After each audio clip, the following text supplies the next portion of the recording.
Now we're going to move on to some discussion about our levels of inventory, how we determine what quantities we order, what our reorder point is. So first we'll just talk about some definitions.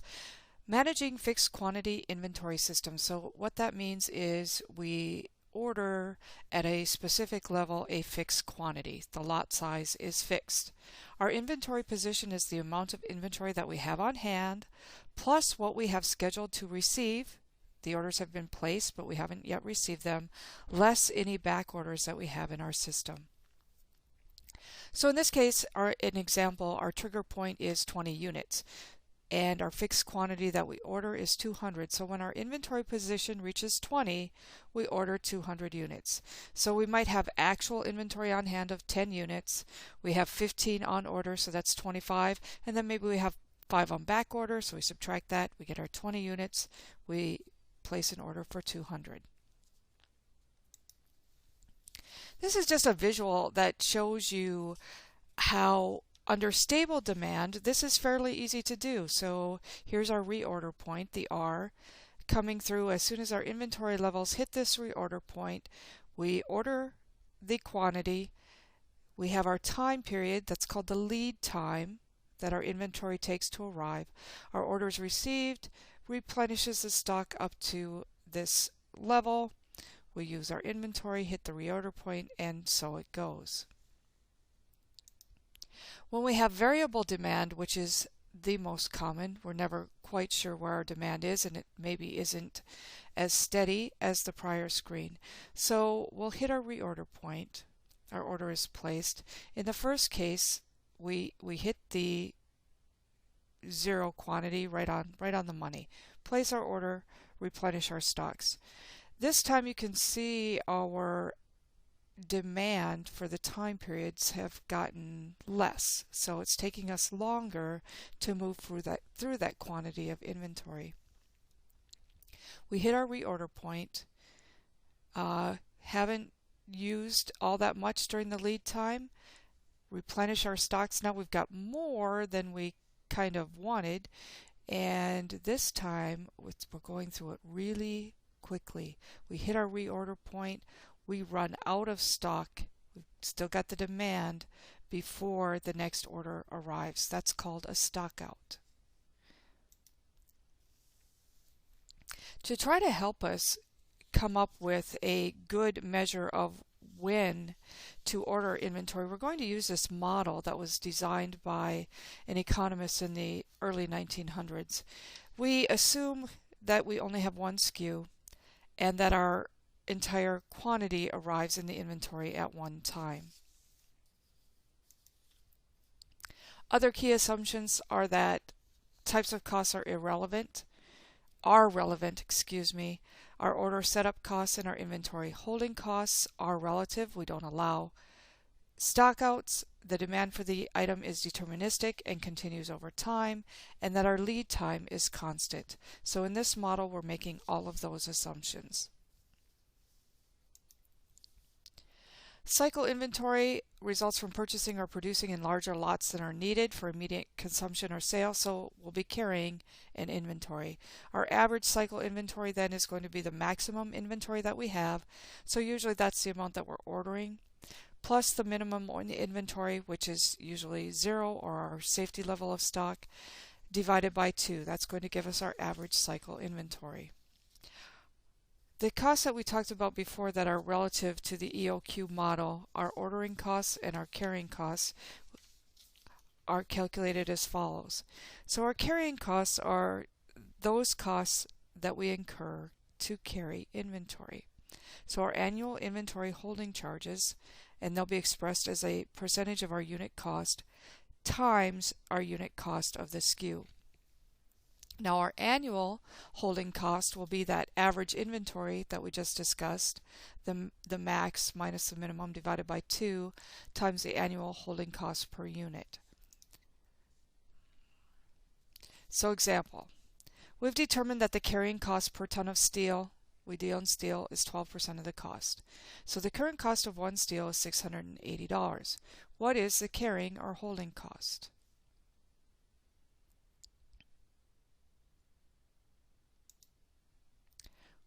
The carrying cost is 12%. That's our cost of carrying inventory that we've determined, times the unit cost, $680 for $81.60. Your minimum inventory is 0 tons, and your reorder point is 200 tons. So what is your annual carrying or holding cost?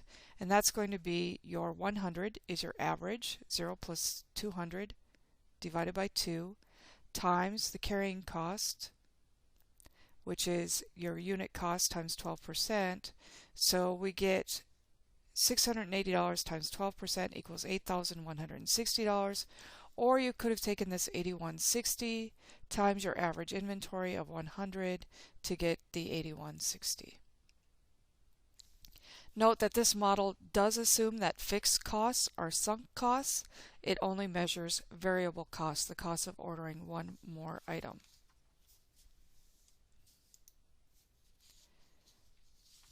The economic order quantity model depends only on the ordering cost.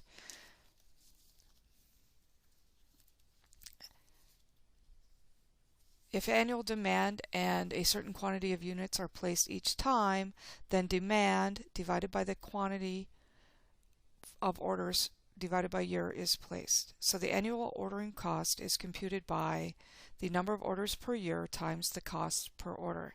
And the number of orders per year will be the annual demand divided by the quantity of the order.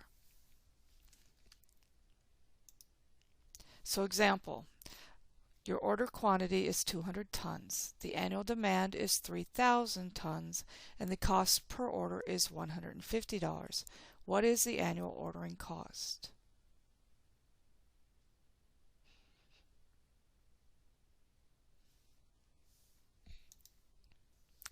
You're going to take your number of orders placed equals the annual demand of 3,000 divided by the quantity that you order in of 200. So during the course of the year, you're going to place 15 orders. It costs you $150 to place an order, so your ordering costs are $2,250. Now we're going to come up with the formula that we use to determine the economic order quantity. This is going to total the annual cost. It's going to be the sum of the inventory holding cost plus the order or setup cost. That's our total cost. The economic order quantity tries to find that spot where the cost of carrying the inventory is equal to the cost of ordering the inventory. So kind of the break-even point, if you will, of those two costs, where those two would intersect on an axis. So to minimize the total annual cost, we're going to take the square root of 2 times the demand times the cost to order. We're going to divide that by the carrying charges or the holding costs of the inventory. So this is the quantity where the holding cost is equal to the order cost. Let's walk through the example that's on page 260 of your textbook. Sometimes these things are easier to understand by seeing how they're done. So page 260. We've got the sales of a popular mouthwash at Merkel pharmacies over the past 6 months have averaged 2,000 cases per month, and that is their current order quantity. The order cost is $12 per case. They estimate our cost of capital to be 12%. The insurance, taxes, breakage handling, etc. are 6%. So add those together, and they have an annual cost of carrying inventory of 18%. The cost of one case is $12, and so the carrying or handling cost is $12 times the 18% equals $2.16 per case. So that's our $12 per case times the 18%, our cost of capital, plus the insurance, taxes, shrink, etc. To come up with the economic order quantity, we're going to take 2 times the annual demand. So note that we had 2,000 cases per month, so our annual demand is 24,000. The cost to place an order we're given is $38. And we're going to divide that square root by the carrying charge of 2.16. So we come up with 919 cases. So what this means is when we reorder, we're going to reorder in the quantity of 919. So the next question is, what is the total cost of carrying inventory at this EOQ? The total cost again is the order cost plus the holding cost. So the order cost is 1/2 times our average inventory times the carrying cost plus the order cost of the annual demand 24,000 divided by the number of cases that we order each time times the $38 for the order cost. So this first part is our handling. So in average we have inventory of 1/2 of 919 times the carrying cost of 216 equals 992.52 plus our ordering costs of 24,000 divided by the number we order each time times the cost to order equals 992.38. So just because of rounding, those two numbers aren't exactly equal, but you can see that the EOQ model has attempted to bring them into equality, and that gets us a total cost of $1,984.90. I think in that problem it also asked you, they're currently ordering 2,000 cases per month, so you can see that the amount that they're ordering is probably resulting in some excess carrying charges. The EOQ model, how we can calculate the reorder point. So when do we know when we should reorder? Well, because we don't order the product, we can't let our inventory get down to 0 and then place the order because it takes time for the inventory items to arrive. So our reorder point is going to depend on what that lead time is. How long does it take from the time we place our order until the time we receive it, and what our demand is during that lead time. So our reorder point is going to be the demand rate during the lead time multiplied by that lead time. So if our average annual demand is 20,000 and we're open 300 days per year, our lead time is 7 days, what is our reorder point assuming no safety stock? Well, we're going to take that 20,000 annual demand, divide it by the number of days that we're open, so we have a daily demand of 66.67. Our lead time is 7 days, so we need to place our order when our inventory levels reach 467. And you know, you might round that up a little bit to 470, whatever works for you. Now we're going to talk about, okay, that's all fine and good and we're managing our inventories and our costs very well, but we really don't want to get into the situation of a stock out. So now we have to measure what level of safety stock do we want to reduce that risk of stock out. So our service level is going to be that desired probability of not having a stock out during a lead time period. So if I say 95% service level, that means that I want to be 95% certain that I will not have a stock out during my lead time period.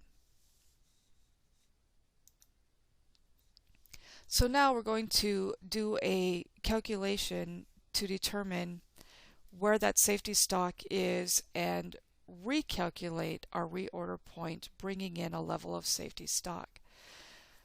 So doing this, we're going to say our reorder point is equal to the average demand during the lead time plus the standard deviation of demand during that lead time.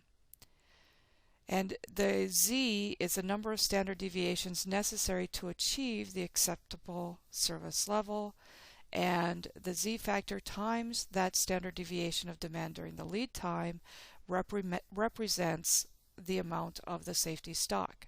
So it's our average demand during the lead time plus the safety stock equals our reorder point. The standard deviation of demand during the lead time is calculated by multiplying the standard deviation for the time period whether that's annual, monthly, weekly, whatever it is, by the square root of the lead time. So we've talked about this value of Z. You can find the value of Z by looking in your appendix. Appendix A is on page, I think it starts on page 409. And 409 gives you the negative values of Z, which we will not be using in these kinds of problems. We'll be on the positive side, which is page 410. So let's say we wanted a 95% service level. We look for the 0.95 within the body, not down the Z line factors. We look for a result to be 0.95. Now at a Z factor of 1.6, and then move over to the 0.04, we'll see 0.9495. Well, that's not exactly our 95% service level.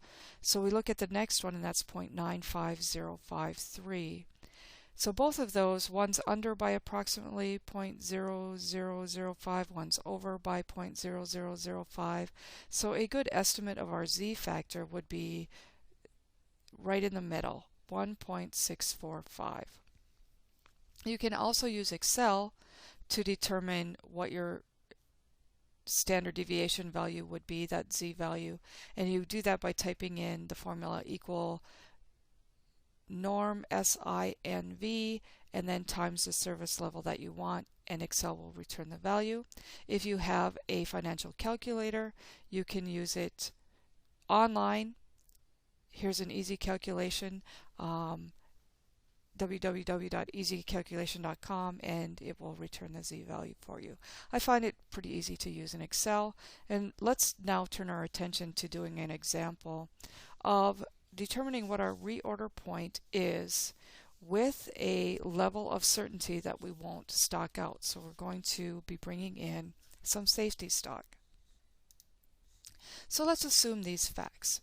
What is a reorder point given the following? And we've got all of our info. And at this time, I'm going to bring in a worksheet.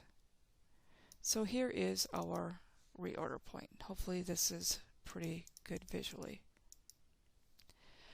So our average demand is 500 units per week. Our lead time is 2 weeks. Our order cost, unit cost, carrying charge rate is 0.25. We have a 98% desired service level, means we want to be 98% certain that we won't stock out during the lead time. Our standard deviation of weekly demand is 20. So our reorder point again is the demand during the lead time plus the standard deviation during the lead time. So how we're going to come up with this is I'm going to my reorder point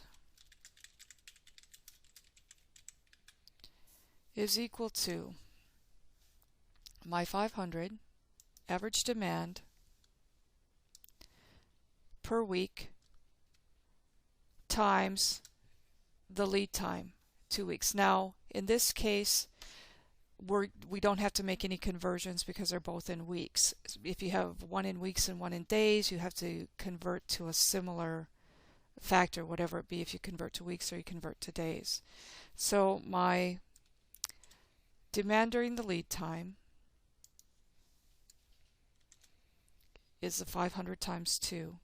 To this I need to add that standard deviation during the lead time and my certainty rate.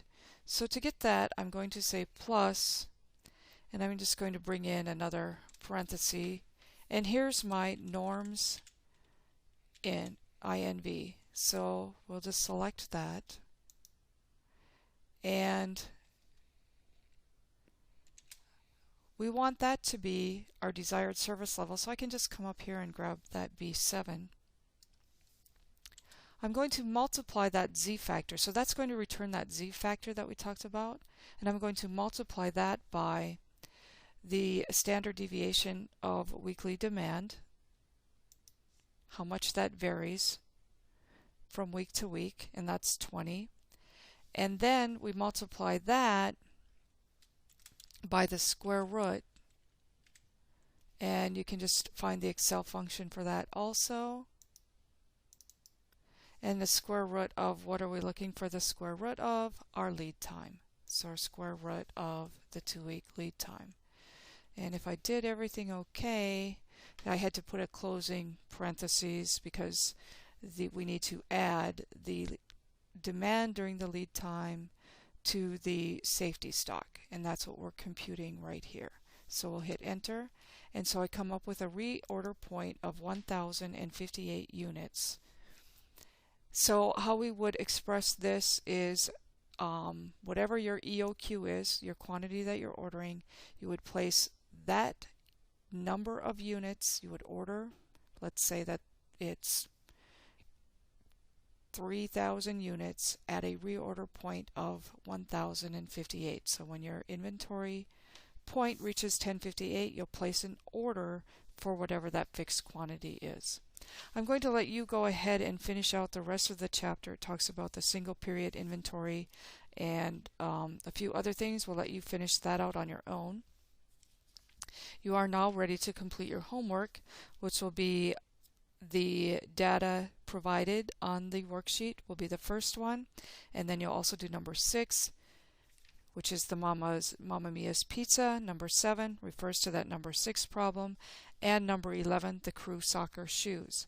And then when you get to the case study, let's talk about that a little bit. So the case study, you're going to be doing the Hardy Hospital case study, and in this one you're going to be asked to kind of come up with the economic order quantity, the carrying costs, and the order costs.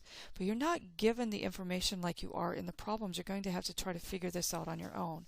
So I'm going to give you a couple of clues. So for the order cost, if you take a look at page 270, it gives you the information of what it costs per order in that second paragraph. So remember, here's your hint. You've got to take this down to one SKU. I think the information that you're given, it takes 3 hours to place the order, and it takes the average hospital storeroom wage of, with the benefits, comes to $20 an hour. So it's $20 divided by the 4 SKUs is $5 per SKU times the amount of time that it takes to place the order. So there's your clue, kind of just gave it to you. In the next paragraph, it talks about the holding costs. So here, your total inventory carrying charges are $4.15 million. It's giving you that in the second sentence. The university stored an average of $4.15 million in the space. So now, what is important here? How do you come up with that percentage? You're given the $460 per square foot. Well, how many square foot do you have? So you've got a variable cost of $460 per square foot at $36,750 per square foot, and then you'll divide that number by the total cost of hospital supplies. So that's one carrying charge. Now you've got some employees that are involved. How many, the number, times the $32,000 a year, plus remember to add in that 20% of that is their benefits. What is that as a percentage of the total? What is the $200,000 in obsolescence taxes of the total? And then we've got our financing costs of 8.9%, so that will be added to the percentages that you get for the other items. So good luck. I think you'll find this kind of an interesting case study, and have a great week. Thanks. See you in the next chapter.